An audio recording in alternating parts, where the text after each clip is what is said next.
Well, good afternoon, everyone. Thank you for coming along to this colloquium roundtable on contested minorities in the New Europe. I'm Dr. Samuel Foster. I'm currently a visiting fellow at the University of East Anglia and visiting scholar at UCL School of Slavonic and East European Studies in London. Elena? And I'm Elena Palko. I'm a Liverhume Early Career Fellow at Birkbeck University of London. And together with Sam, we are co-convener of the BASIS study group for minority history. Okay. And yeah, and so this is just going to be a brief introduction to the themes and what this roundtable was originally based on. Also, thank you again to the Institute for agreeing for inviting us and hosting us as well. So contested minorities in the New Europe itself is what we could probably best describe as the study group's prelude conference. So the study group itself was only established in May 2020, although this was already an idea that was floating around at the time. Elena and I had been discussing this beforehand. And the study group itself built on many of the ideas and debates and issues that arose from this conference. The conference itself took place at Birkbeck College at the University of London from the 1st to the 2nd of June 2019. It brought in a whole range of scholars from across Europe, so not just the UK or Germany, but really across Europe in general, some of whom you will be meeting today at this roundtable. The actual event itself comprised 7 panels with 2 keynotes, and again spread over the 2 days. And the key theme of the conference, I would say, would be to explore various avenues of inquiry concerning minorities in Central, Eastern and Southeastern Europe during the interwar period, so roughly 1918 to 1939, but from what we often call a bottom-up perspective. So in more general history and historiography, things typically follow a top-down perspective, usually from the vantage point of political or intellectual elites. But we were more interested again in not necessarily reconstructing the experiences of, say, your everyday man or woman in the street, but sort of trying to bring our understanding a little bit closer to the lives of ordinary people and how these monumental developments that took place in these regions actually impinged on everyday people's lives. Just a little following the conference itself, 6 of our papers were then published as part of a special issue of the journal National Identities, of which there is a link to. There is a link here. Of course, we of course be happy to share this following the session. And just to run through the authors and the contents of the journal itself, this included a special introductory article by Elena and myself, Contested Minorities in the New Europe, National Identities in Eastern and Southeastern Europe. Again, just giving a broad historiographical outline, highlighting some of the key themes that were explored in the conference. Anka Filipovici, who is based at the Institute for Research on National Minorities including Romania, was one of our contributors. She was looking at faith, at the Romanianization and the role of youth organizations, particularly in late interwar Romania.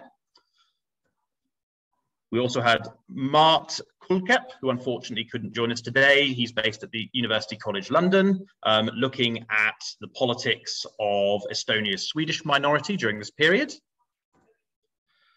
Seppi Mota, from the Sapienza University of Rome, again looking at the reactions and political responses of Transylvania's Hungarian minority in the period immediately following the unification of Transylvania with the Kingdom of Romania.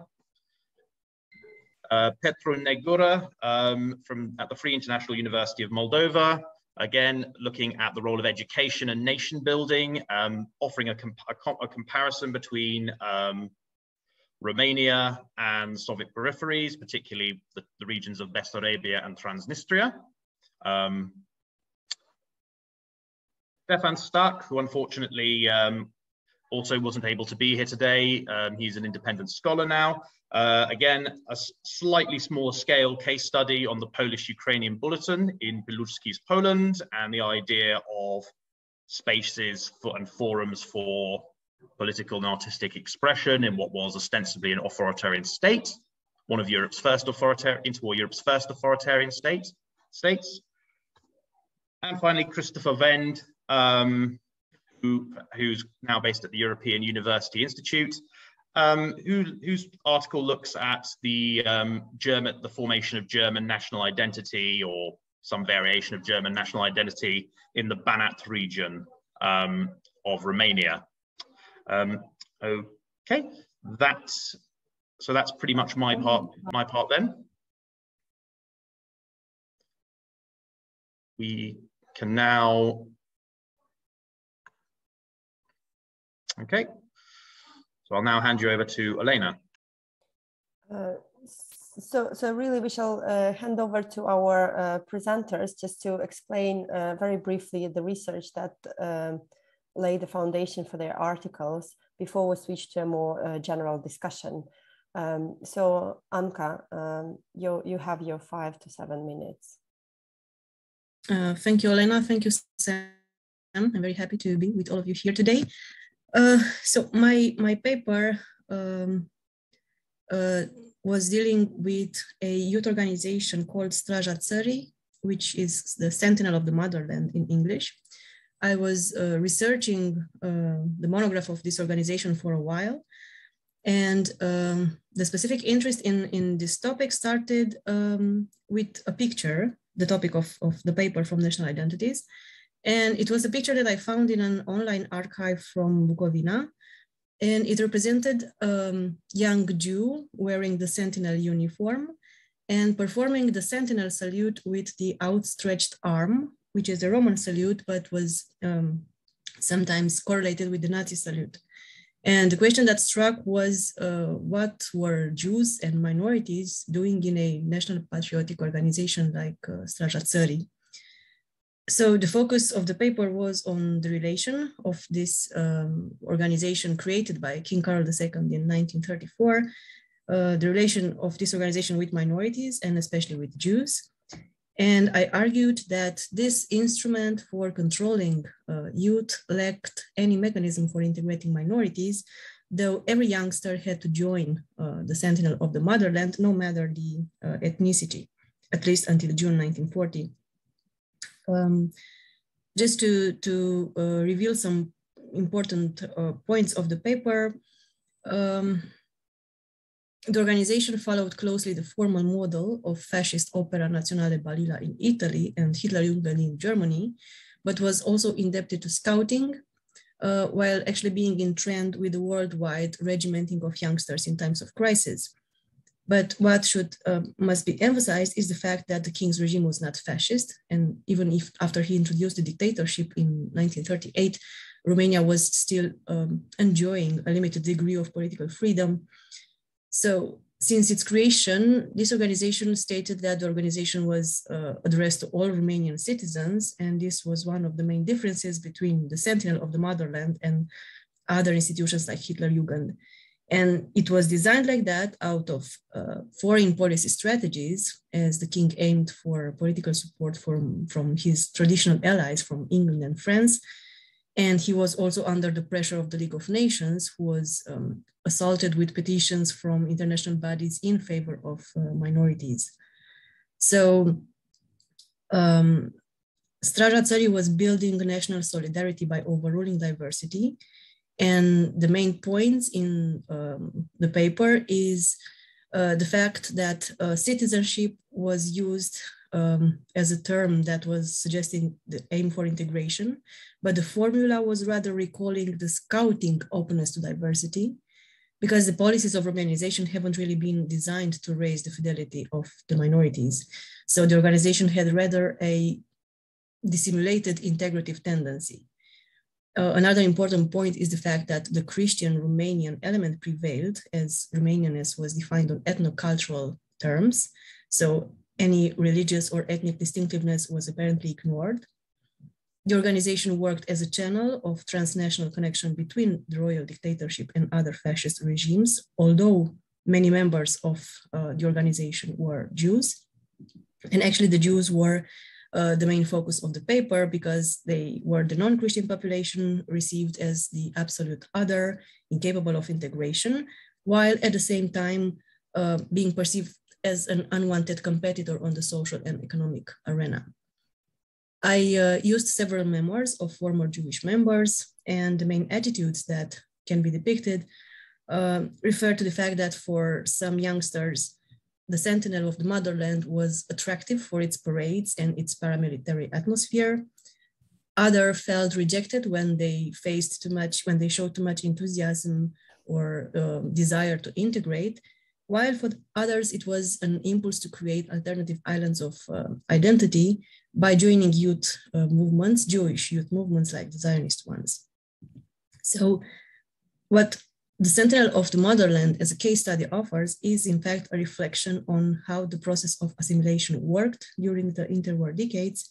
And the process was ambiguous and duplicitous, sometimes in between the lines. And it was also hardening oppositional identities under the impression of integration. Thank you.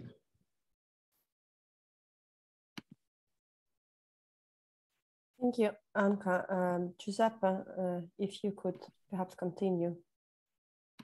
Thank you very much. So first of all, congratulations to all and to the main organizers for conducting such an interesting research and such a constant and fruitful activity among scholars. My contribution, my article, partially derived from my personal experience of study and research in Romania. So first of all, by the fact that I was used to confront with regionalism in places like Italy or Spain, where I studied as well. And when I spent some time in Romania and Transylvania specifically, I was quite surprised by understanding that regionalism was not absolutely accepted or conceived as a political option.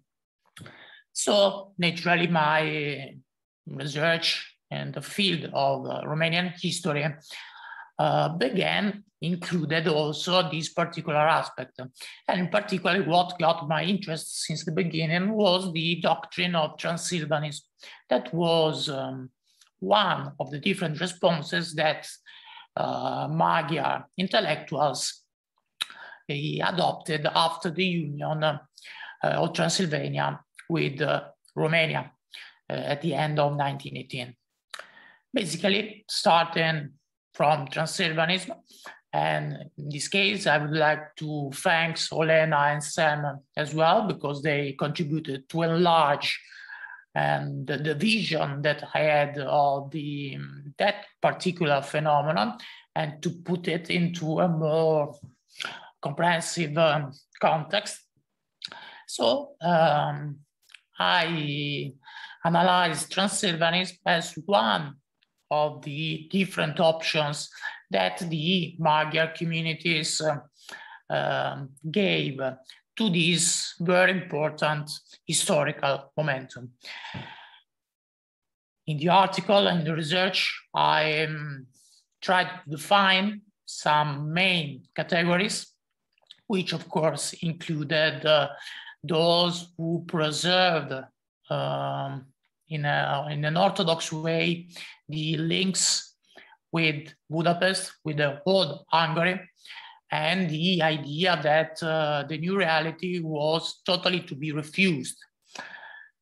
Those, on the contrary, that try somehow to adapt and began a path of integration.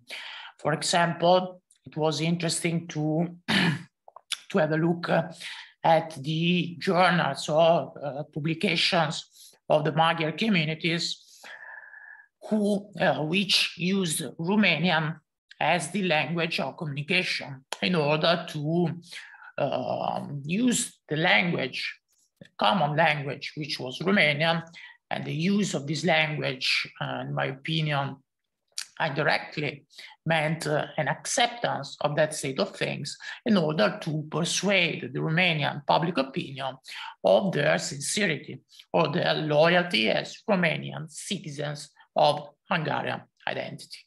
At the same time, a similar approach was experienced also by Transylvanian Romanians, but it was called localismul creator, but was interpreted as something different.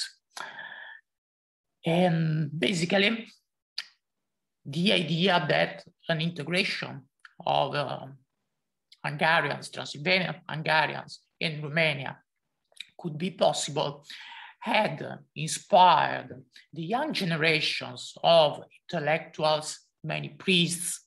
For example, after 1918, it gave birth to many interesting cultural discussions and debates, which somehow I thought that they resembled the debates that animated Russian cultural context during the 19th century. What to do in that particular moment, what to do to change, to make life possible into the new context of the Romanian state. But, and under this point of view, I agree with Anka's conclusions.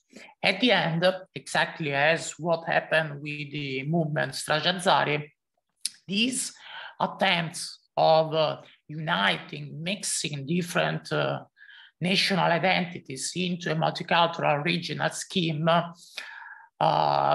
were not successful. Clearly, there were multiple causes to explain these, this clash. The predominance of an ethno-national vision and interpretation of ethnicity and identity, of course, the political links, respectively, with Budapest and Bucharest that proved to be stronger than the regional sentiments and the idea of belonging to a region more than a nation.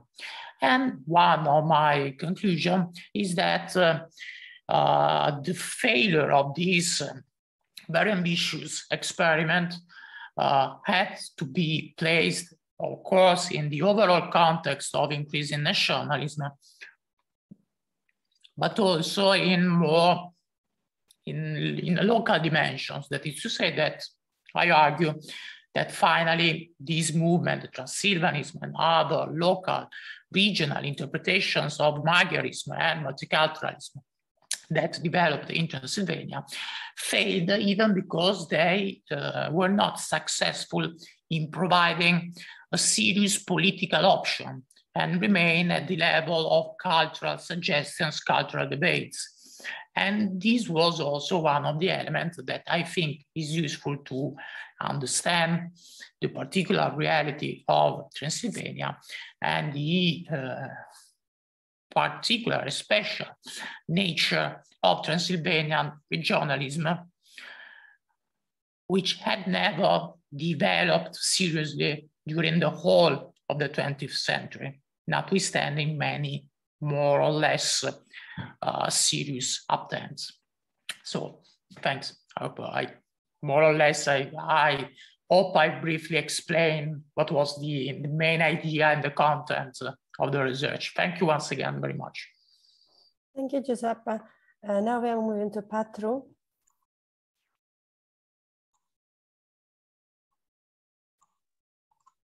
Yeah, Thank you, Elena. And so I will briefly present my my paper in this special issue. And thanks a lot, Elena and Sam, for this opportunity to publish in this wonderful well, issue.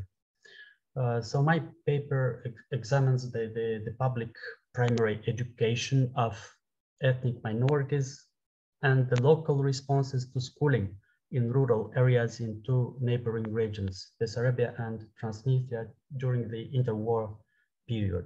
So under the Romanian and accordingly Soviet administration, after the separation of these regions from the Russian Empire. The two countries, Soviet Union and Romania, were considered ideologically and politically antagonistic in that period. So they were in something like a quite difficult relationship during the interwar period. And Bessarabia, by the way, was one of the objects of this rivalry. The Soviet authorities created the Moldovan Soviet Socialist Autonomous Republic in Transnistria for an external policy reason. I mean, in order to export the Bolshevik revolution abroad and especially towards Romania and the Balkans. So in these two regions, the Soviet Union and Romania applied quite ambitious nationalizing, but also schooling policies. At the same, and there is a number of similarities between these two regions and how these two state authorities applied different policy in order to achieve mass schooling and at the same time nation building. But at the same time, I'm looking at the differences, and the two states had quite different strategies in order to nationalize and to integrate the local policy, the local population, and especially the minority groups. In Soviet Transnistria, so Romania had a more like, so to say, classical nationalizing approach, aiming at promoting the titular, so to say, national group, Romanians or Moldovans, they were called themselves. Whereas in the Soviet Transnistria during the same period, schooling was part of a more complex nationalizing policy, aiming at creating national republics and non-territorial ethnic minorities within a unitary Soviet state. But both in Bessarabia and Transnistria, the implementation of mass schooling faced many difficulties and encountered different forms and degrees of resistance from the local population.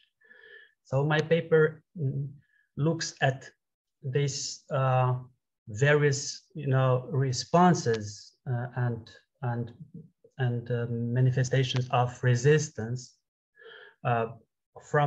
on behalf of the local population towards the schooling and nationalizing policies. Just theoretically,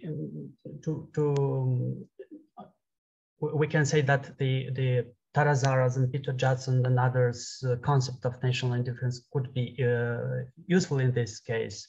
But at the same time, I look beyond this this concept, in the sense that I am interested more in various forms of more active responses, like resistance of passive and sometimes active forms of resistance to this schooling and nationalizing projects. Well, so I'm trying to compare these regions, but I'm also look at the various entanglements between these two regions and the policies applied by these two states, Soviet Union and Romania. As I said at the beginning, they were in a quite difficult relationship during the interwar period for political and also territorial reasons. And so there was something like at least a symbolic competition between these two states, and which was reflected in the policies applied in these two border areas like Bessarabia and Transnistria. Well, I would say that there is, of course, similarities, but also differences. For instance, the Soviet Union was much more, the Soviet authorities were much more proactive in applying the schooling policies and achieved quite quickly the mass schooling in the late 20s, early 30s. But at the same time, it applied quite an inconsistent and brought up nationalizing policy. Just to give an example, during the 20s and 30s, in Soviet Transnistria, basically in this Moldovan Autonomous Republic, there were 4 different, linguistic and nationalizing, policies that contradicted each other. So the Soviets applied quite but at the same time, the Romanian authorities, which were much less, so to say, active in achieving the schooling during the same period, and as a result, in the late 30s, there were almost half of the pupils' population from the region were still unschooled. So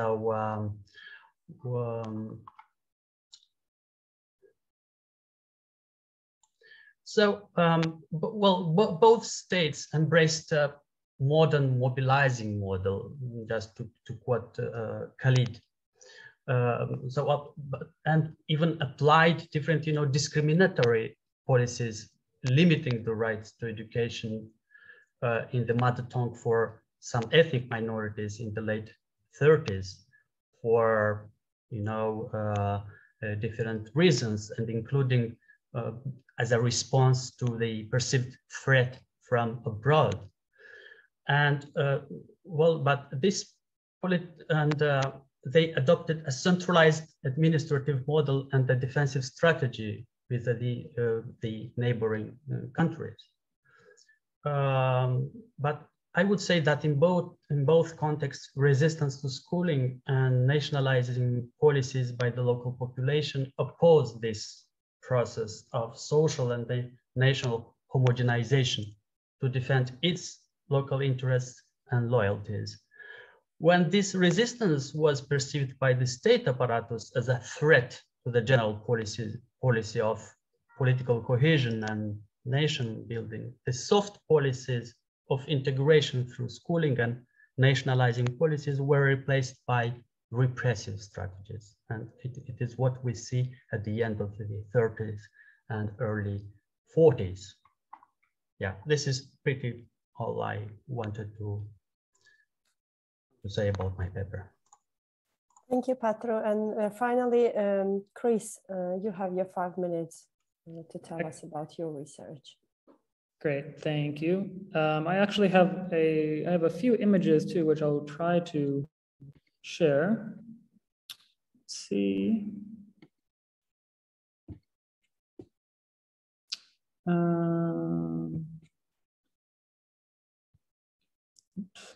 Are you able to see the screen? Yeah, okay.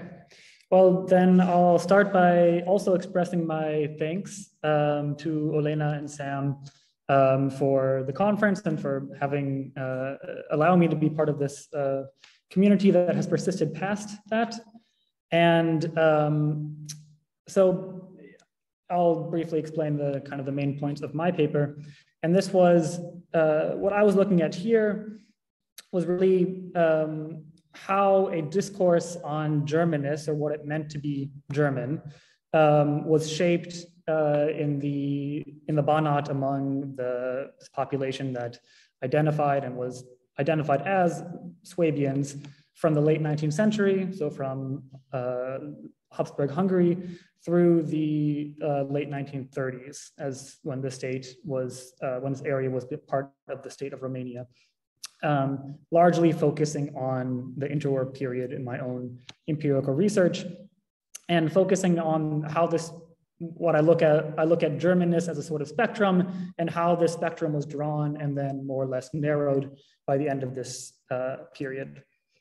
And I myself was drawn to this topic for a number of reasons. I think if anyone who's looked at this region will find it interesting for its diversity. It was known as a melting pot of Habsburg Hungary. This is an attempt at an ethnographic map from the 1855. So you can see the different cross hatchings of color here that are meant to, identify different language groups. And although it was known as a breadbasket as well for all the grain production, it also had quite cosmopolitan urban centers, so Temesvar, Timișoara among these. And it had a German-speaking population among Romanian speakers, Serbian speakers, Hungarian speakers, of course, and this German population was also, it played a prominent role in the region. And what really then drew me to this case, this kind of formulation of Germanness, was that as far as I saw it, this sort of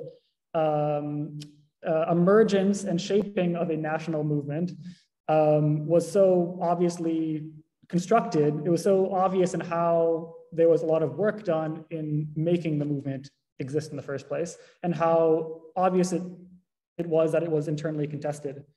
And one example that I always like is, comes from, once again, this is the late 19th century, but after the founding of the German School Association.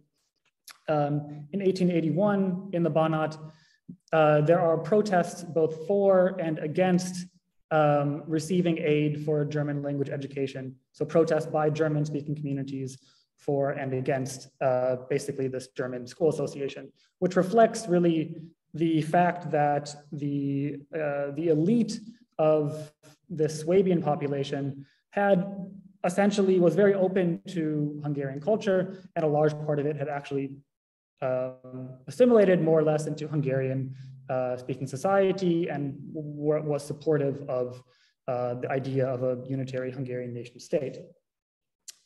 And so then what I ultimately do is I look at essentially through different press and newspaper sources, I look at how this dominant discourse on Germanness shifted across the period. And briefly, just to give a broad overview, I look at how after the First World War, this discourse on Germanness became uncoupled from any sort of Hungarian belonging and became more abstract in a national sense. But still across, especially across the 1920s, the region as a locus of certain traditions and experiences was still quite important in this process of forming a German minority community. And it was really a kind of a mediator, you could call it. And then there was only really the emergence of a more dominant, homogeneously German national discourse, which also included some stricter biological qualifications that emerged later in the interwar period, so by the late 1930s.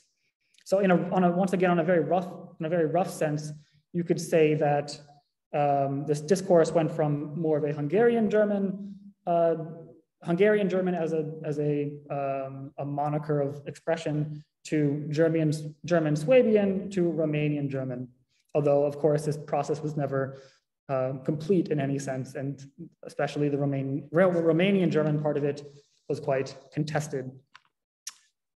But of course, beyond tracing how this dominant discourse was drawn and shaped, I tried to look at the dynamics of why it changed, how it changed, who was doing the shaping of it. And so I think I tried to make essentially 3 points. And the first has to do with the intensification or radicalization, you could say, of nationalist discourse and its permeation of society. And so from looking at these different press sources, what seemed to be clear is that it wasn't necessarily that new nationalist activists were able to emerge who seized political control and shaped and dictated a sharper discourse on Germanists, but rather that it was a conservative political elite who really held from the old imperial days, but who was still dominant in this interwar period, who co-opted a lot of the sharper tones of this, of these more radical national activists. But it was really their co-option of these stronger discursive claims that shifted the spectrum on Germanists. And then eventually legitimated these younger and more radical challengers. The second this is just a picture of Augustin Pacher, who was the apostolic administrator at the time and an important conservative figure going forward. The second, I think, is this kind of, I talk about a relationship between politics and culture in pushing forward this discourse on Germanists. And so I see these two as working in conjunction, where claims to political legitimacy that were made in essentially representing German interests was accompanied by waves of cultural production. And you can see this very clearly in the early 1920s when these German Swabian minority political institutions are being developed. And at the same time, there's a lot of work going into talking about what it actually means to be German through amateur research, so writing histories, and this more celebratory festive culture. And here you have probably the high point of this culture, which is the 200th year anniversary celebration of German settlement in the Banat in Timișoara in 1923.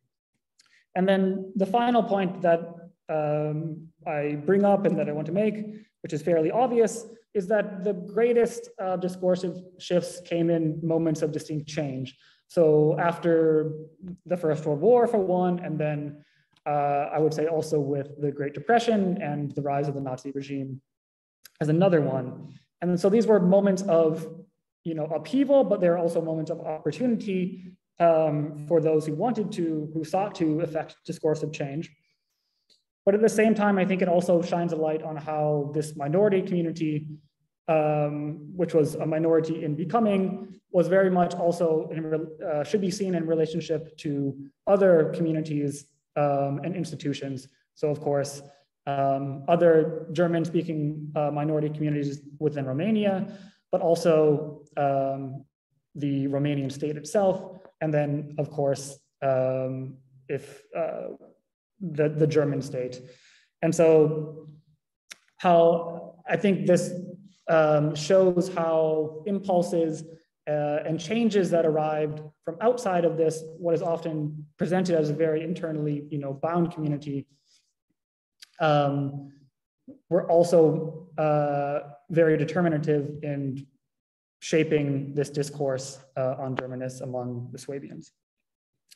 And so with that, I think I will stop. So thank you. Thank you, Chris, and thank you everyone for your wonderful research and these brilliant chat summaries.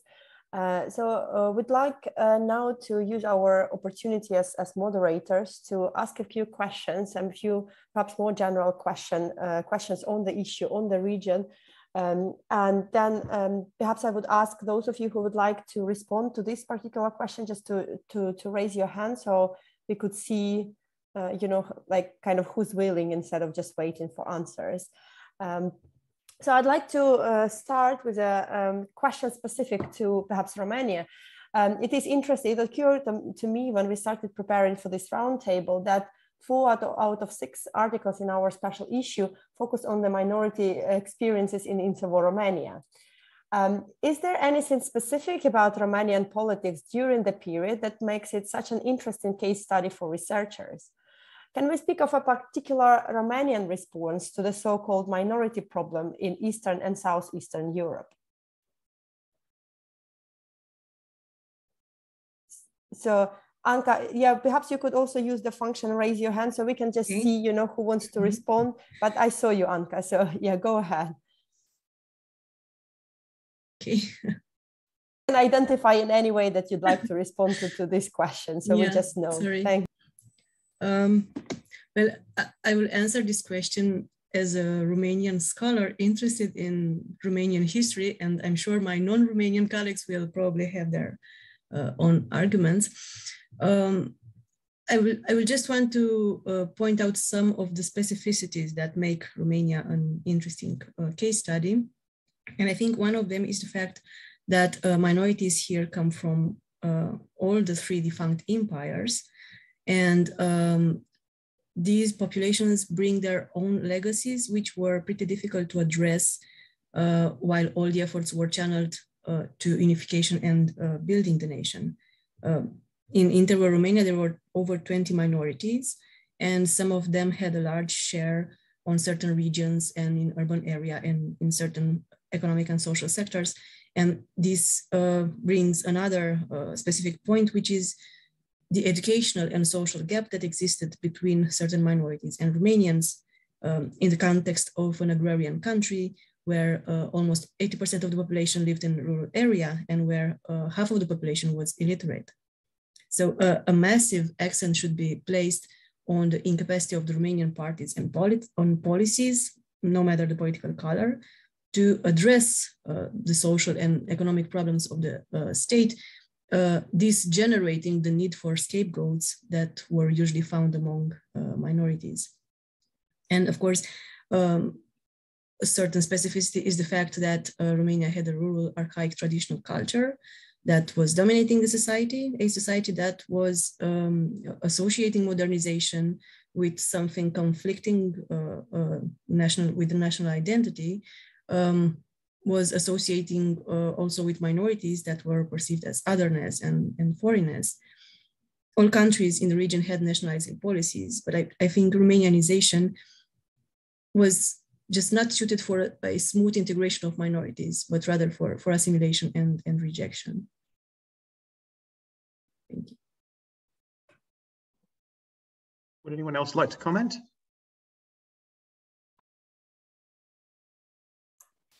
May I?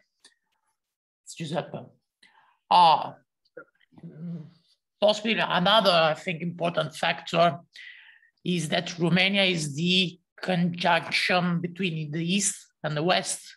So through the whole history of this country, many different influences have combined and gave birth to a very interesting country with very different regions, where, for example, it's one of the few countries where it is possible to see a Gothic church of the Renaissance, the 15th century, side by side with an Orthodox church built in the 20s.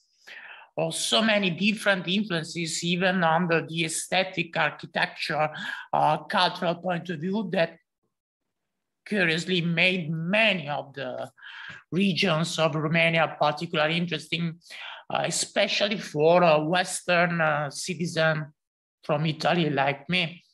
So clearly my perspective is conditioned also by the fact that I'm not a Romanian native, but I had the personal experience there, and I've been interested in Romania also because I wanted to deepen knowledge about a place where I was living and when I had an important experience for my career. I might only add, I mean, I think Anka and Giuseppe pretty much, especially Anka's at the beginning, pretty much nailed what The main points that I would say, I mean, as far as dealing with this tripart imperial legacy and the traditions that come with it, and then this concern of kind of developing a more Romanian middle class. I'm thinking, I guess, yes, more of from my knowledge, more of the Western areas, Transylvanian areas. But I think something else that is sort of interesting to think about is that it can be hard to talk about, you know, also a Romanian response to minorities as well, partly because part of the whole problems of integration was not just about minorities, but about integrating different people who also had very different conceptions of, you know, what it meant to be Romanian as well, and then also had, you know, very different legal traditions, you know, economic structures, social structures, across all these different parts that were integrated into the interwar Kingdom of Romania. And then I think, so you can look at it too from this kind of perspective of how did Bucharest perhaps see its minorities, and then also how did local actors deal with those who were perceived to be minorities? And I think that's also an especially interesting route to, you know, to pursue further research. Thank you. So moving now beyond Romania's borders, how important do you think is the comparative perspective in the study of minorities' experiences in Central and Eastern Europe? Can we speak of some common concerns and responses across the region?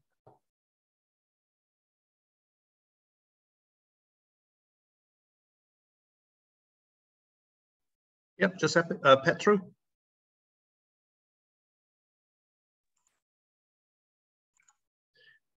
Yeah, thank you for the question. And well, I think that Romania is particularly fruitful in doing different kinds of comparative approaches. And I would say that in my case, I tried to compare, for instance, a Romanian province to a Soviet autonomous republic, to border areas. But it is also possible to make various, you know, internal comparative studies within Romania, as Anca just said. After 1918, you know, the Romania had to integrate various regions that broke up from different empires, and that had quite different and schooling and nation building policies. And so in a way, Romania, like Poland and perhaps other states in the interwar period, were something like little empires, as someone said. And because they had to handle and to deal with all these differences between regions, and also between the rural population and the urban population, because the cities were largely populated by so-called national ethnic minorities, and so on and so forth. But I would say that it is also important to look at the entanglements between all these regions, and to look at the common, if you want, interwar conjecture, to quote Stephen Kotkin. So it is something like a common pattern to which Romania and all these, you know, regions belonged to. So it's but my last point is that all these regions that came out from various, you know, state settings and empires also created something like a long-lasting impact. And it's also interesting to look at these regions and difference between them, and as a kind of natural experiment, and looking at how, for instance, it created something like a path dependency effects. And there are definitely various interesting studies analyzing the differences between various, for instance, partitions in Poland or regions in Romania in terms of schooling achievement and the national belonging and so on and so forth, because of all these imperial, if you want, legacies. So, well, yeah, this is what I wanted to point out. Thank you, Chris. Chris, you had something to add? Oh, sorry. Yeah, just shortly. I mean, I think in agreeing with Petru, but I definitely see that one can speak about these sort of common pathways or dynamics with a sort of diversity of experiences that once again comes from, I think a lot of it comes from then the place that various communities already had within these different imperial structures. But I guess the thing that almost every community is equipped with, so both communities that would style themselves and were styled as minorities, and also the more titular nationalities, is this kind of common language of minority rights and the language of national self-determination. So I think in many respects too, it sort of gave a framework that was available to different groups in order to make claims. And that's something that you can definitely see. I mean, that gives rise to a lot of different minority claims, but also then for national states, I mean, the right to national self-determination is also something that gives rise to the right to nationalize. And so then you combine that with these different imperial legacies, and I think as Petru said, you kind of have certain pathways, but based upon the different combination of these factors, you get different results in the end. So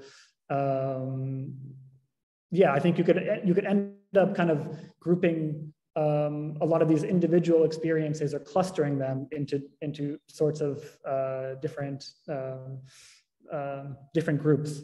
But I would say it comes down to these kinds of common language for playmaking and imperial legacies, among other things. Okay, so just moving on to us and expanding the historical and, in some respects, geographical scope a bit. I'd just like to know, how far do these interwar minority questions, again, thinking specifically in the context of the Kingdom of Romania, and to a certain degree in Petru's case, the territories that would become Soviet Moldova, represent a continuation of changes that were really already taking place before the First World War. I mean, a number of your responses particularly have already highlighted that this was probably, these issues didn't just spring out of nowhere. And also, I'd also wonder what the panel thinks. What sort of role did the First World War itself have in these processes as well? I mean, it's often quite quick to be overlooked in a lot of historiography, or forgot, or largely sort of left behind. So I just wondered if you could sort of maybe weigh in on that point as well.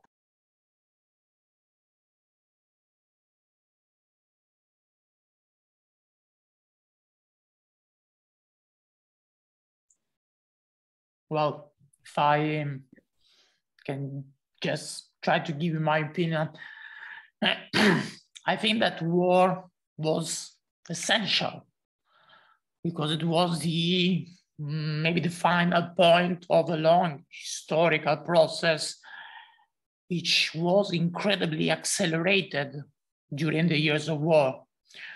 And I think this has been proven in some studies, for example, about the letters that soldiers wrote to their family, to their relatives during the war.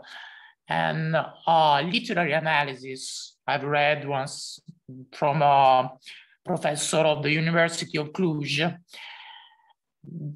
argued that the feelings that were just sketched and imagined were not so apparent in 1914, grew stronger and were clearer at the end of the war. That is to say that the war accelerated the process, gradual and progressive process of nationalizing identities, and concentrated in those 4 years. Agreed, it gave an important role to this historical process. And then clearly the fate and the end of the war, the fact that the countries were divided between victors and vanquished powers, with the subsequent decisions that the peace conference adopted for many regions, clearly changed the situation. I don't know if many people in 1914 could foresee or could think it was assumed that regions such as Transylvania were to be united with Romania. But if it was not possible, if it was far from being possible in 1914, it was more than possible just 4 years later. There is such a rapid change in international politics, I think that could have not been possible without the conflict. So this is why I think it's very relevant. Anka? Yes, I have the same perspective as Giuseppe.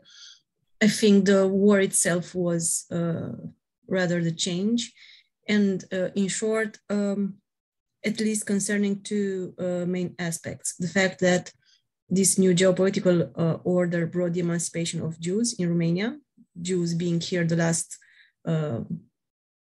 group, the last minority in Europe to receive the citizenship of the state. And another novelty was all these populations coming from the new territories that joined the country. So definitely the war had a huge impact, even if, of course, many processes had roots before 1914. Thank you. Yeah, and just to follow up on my colleagues' perspectives, I would say that before this great nationalizing states appear, there were the nationalizing empire in the 19th century, and they already created the main nationalizing policies and schooling policies, so that the nationalizing states like Romania and Poland and others just replicated these policies further on in the interwar period. So, of course, that there are some specificities and some reverse of the balance of power between different groups and elites and so on and so forth, but the stake remained the same, as to create homogenized and cohesive, so to say, society in the modern state. And just also to complete my colleagues' statements is that as Peter Holquist and Eric Lohr showed on the case of Russia and the Soviet Union in the early 20s, is that and late 10s, is that the World War I, the First World War, very much marked the so-called totalitarian policies applied during the interwar period by various states, and including Russia, Soviet Russia, and later Soviet Union, like in terms of population policies, well, minority policies, and especially in this, I would say, hard kinds of policies, for instance, well, removal or ethnic of various, groups from the territories, or ethnic cleansing, and so on and so forth. So, well, this experience of the World War I was really, how to say, important. I mean, for the policies applied later by the states, including Romania, Poland, and others. Thank you. And finally, just from me, when we explore these minority questions, there seems to still be something of a tendency in historiography for the discussion to gravitate more towards what's often called, what political scientists might often call the center, rather than the so-called peripheries. When we think about this in the context of countries like the Kingdom of Romania, are we ultimately discussing what was, in essence, the growing role of a centralizing state and its impact over ordinary people's lives, and not just the lives of minorities, but the lives of the general citizenry?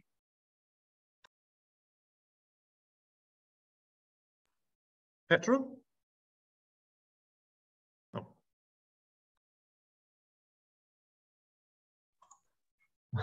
Well, I did not raise my hand, but well.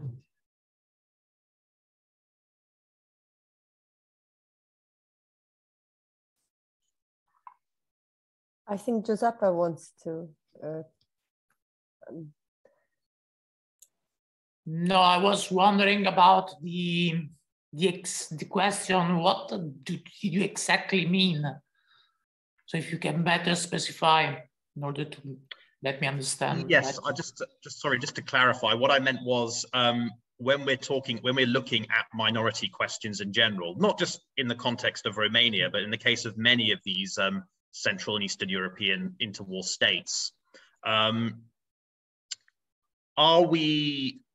I mean, is this is the question of minorities? Is it something? Does it sort of stand out as a separate issue on its own, or can it be sort of considered sort of indicative more of the growing presence of the state within people's lives in general? Is this indicative of the state, be it through the form of greater, greater state officialdom, or sort of law, or in a legal sense? Do minority issues represent, this sort of growing presence? Okay, so in this case, I think that yes, that's the transformation of the state structure after the war was important in order to give much stress to the minority problems, to the minority questions, which were clearly aggravated by the growth of state politics in ordinary life, and such schemes of social assurance, the rights deriving from the status of citizenship, which, for example, were not so much identified in the old imperial context. So I think that, yes, it's the idea of the imagined communities that began to be more concrete and no more imagined after 1918 and the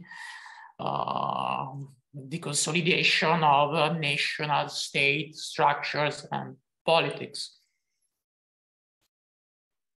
Thank you. Christopher? Yeah, just to add on to that, I mean, I think that's the kind of line that I would go along with as well, that I think especially, I mean, after the war, but during the war, right, the state is taking on more responsibilities, especially in terms of things like social welfare, or trying to, at least, if it's not doing so. But there's more claims being placed on the state, and the state is essentially accepting the claims and failing often. And then it comes out of the war and across the interwar period. I mean, I think it's also right to see the state as something that is expanding. But then once again, I think a lot of the right to, to have benefit from the state, the right to participate in many circumstances, as a state employee, then is tied to national issues. It's tied to issues of belonging to a certain, ethno-cultural community. And so, I mean, I think that is a kind of interesting way to look at it, that it's partly, it's not just a minority thing, but it's partly kind of who has access then to the state, and who is also extended the basically ability to participate in the state. That is something that becomes a main arena for conflict.